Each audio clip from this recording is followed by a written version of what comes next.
Hello everyone, welcome back to English with Billy Milton. Today I am going to discuss admission English or job English. প্রিয় বন্ধুরা, আজ আমি আপনাদের সাথে বিভিন্ন বিশ্ববিদ্যালয়ে এবং আমাদের চাকরি পরীক্ষায় যে ইংরেজি গ্রামারের উপর প্রশ্ন এসে থাকে সেই প্রশ্নের কিছু নিয়ম ও সমাধান এই পর্বে আমি আলোচনা করব। তো ভিডিওটি না টেনে পুরোটা দেখার অনুরোধ রইল। ধন্যবাদ। তো প্রিয় বন্ধুরা, fill in the blank rule 1, বাক্যের ভিতরে বা শেষে সিন্স অথবা ফর যোগ টাইম, মানে সিন্স অথবা ফরের পরে যদি সময় থাকে তা প্রেজেন্ট পারফেক্ট কন্টিনিউয়াস টেন্সে হবে। যেমন I gap here since 2001, A live, B am living, C have been living, D lived। এখানে চারটা অপশন দেওয়া আছে, এখানে উত্তর কোনটা হবে এবং কোনটা ভার্ট করতে হবে। তাহলে আমি আগেই বলেছি যদি বাক্যের ভিতরে সিন্স অথবা ফর থাকে, দেখো সিন্সের পরে সিন্স অথবা ফরের পরে কি যদি টাইম থাকে তাহলে সেটা প্রেজেন্ট পারফেক্ট কন্টিনিউয়াস টেন্সে লিখতে হবে। প্রেজেন্ট পারফেক্ট কন্টিনিউয়াস টেন্স মানে হচ্ছে হ্যাভ বিন হ্যাজ বিনের পরে ভার্বের সাথে আইএনজি থাকবে। তাহলে দেখো তো প্রদত্ত অপশনে হ্যাভ বিন এবং হ্যাজ বিনের পরে ভার্বের সাথে আইএনজি কোনটা রয়েছে? সি। তাহলে have been living, have been living, এক কথা উত্তর শেষ। ইংলিশ অ্যালফাবেট আগেই বলেছি। তাহলে এ নাম্বারে হচ্ছে ইজ, বি নাম্বারে হচ্ছে এম, সি নাম্বারে আর, ডি নাম্বারে উইল বি। এই চারটা অপশনের মধ্যে উত্তর কোনটা হবে? আমি আগেই বলেছি যে আয়ের পরে যদি কোনো গ্যাপ থাকে এবং গ্যাপের পরে যদি গণনা থাকে তাহলে আইকে থার্ড পারসন ধরতে হবে। তার থার্ড পারসনের সাথে আমরা জানি কি হয়?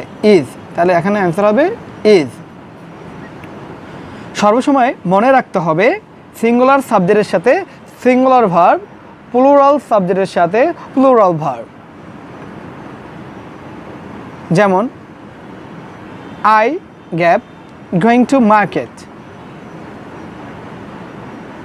এ ওয়ার, বি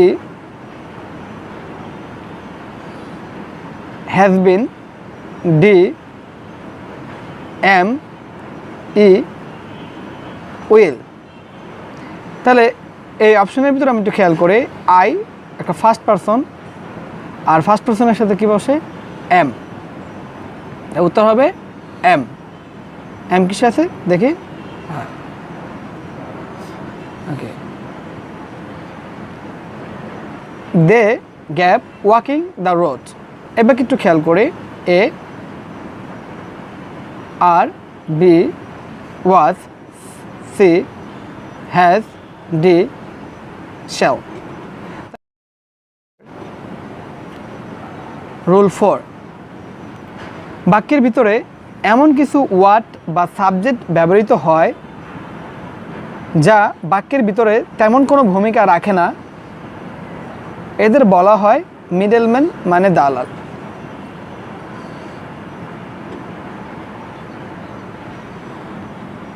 যেমন একটা উদাহরণ দেখি, they as well as he gap wrong, A is, B be, C will, D not. এই চারটা অপশনের ভিতরে একটু খেয়াল করে আমরা উত্তর কী হতে পারে একটু ভাবতে থাকি। ওকে, আরও কিছু মিডলম্যান এরকম রয়েছে যে অ্যাজ ওয়েল অ্যাজটা, এই বাক্যের ভিতরে অ্যাজ ওয়েল অ্যাজটা হচ্ছে মিডলম্যান, এর আগের সাবজেক্ট অনুসারে ভার্ব আসবে।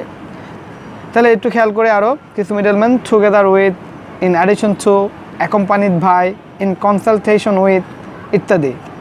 মনে রাখার বুদ্ধি, প্রায় সবগুলো মিডলম্যানের সাবজেক্টের সাথে as, with, to, by, of যুক্ত থাকে, এর আগের ওয়ার্ড ধরতে হয়।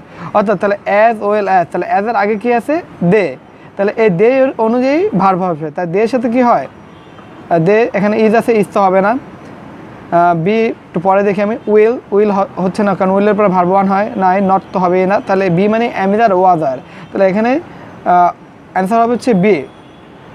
ওকে, তাহলে খেয়াল করতে হবে যে অ্যাজ ওয়েল অ্যাজের আগের সাবজেক্ট, মানে অ্যাজের আগের যে সাবজেক্ট, মিডল ম্যানের আগে যে সাবজেক্ট থাকবে সেই সাবজেক্ট অনুসারে ভার্ব বসবে, সিঙ্গুলার বা প্লুরাল হিসাবে, সাবজেক্ট হিসাবে। ওকে, তাই অনুরূপ আমরা সবসময় মনে রাখবো both or nor, both or nor যুক্ত সেন্টেন্সে এরপরে সেকেন্ড সাবজেক্ট অনুযায়ী ভার্ব বসবে, বাট অর নর এরপর সেকেন্ড সাবজেক্ট অনুযায়ী ভার্ব বসে বা বসবে। হ্যাঁ, যেমন neither Rimi nor Sumi dash qualified for job, তাহলে এখানে এ নাম্বারে দেওয়া আছে 1, বি নাম্বারে দেওয়া রয়েছে ইজ, সি নাম্বারে দেওয়া রয়েছে ওয়ার, ডি নাম্বারে দেওয়া রয়েছে 8।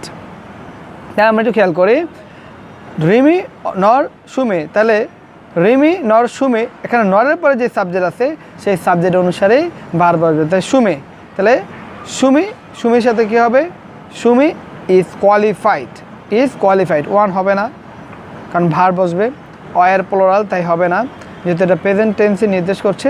হ্যাঁ, আর হ্যাডও হবে না, এখানে অর্থের সাথে যাচ্ছে না, তাই এখানে হবে কি ইজ, উত্তর হবে হচ্ছে বি।